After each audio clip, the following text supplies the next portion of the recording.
একটা গ্রুপ 7 জন তরুণ, তাদের মধ্যে একজনকে বলা হয় লিডার, কিন্তু তার দায়িত্ব শুধু সিদ্ধান্ত নেওয়া নয়, বরং 6 জনের কান্না চুপ করে শোনা, তাদের ভয় ঢেকে রাখা, আর দরজার ওপাশে যখন পুরো দুনিয়া দাঁড়িয়ে থাকে তখন সে সামনে দাঁড়িয়ে বাকিদের আগলে রাখে।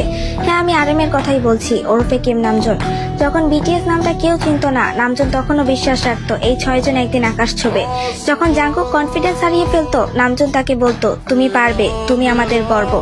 যখন তাইয়ং আবেগে ভেঙে পড়তো, নামজুন চুপচাপ তার পাশে বসে থাকতো, একটা কথাও বলতো না, কিন্তু জানিয়ে দিত তুমি একা না। যখন জিন নিজেকে অবমূল্যায়ন করতো, সে বলতো, তুমি শুধু হ্যান্ডসাম না, তুমি আমাদের ব্যালেন্স। যখন ইয়ংকি নিজের দুঃখ গানে ঢেলে দিত, নামজুন তাকে বলতো, তোমার ব্যথা আমরা আমাদের শক্তি বানাবো। হোসেওকের ভয় যখন তাকে থামিয়ে রাখতো, নামজুন ছায়ার মতো তার পাশে দাঁড়াতো।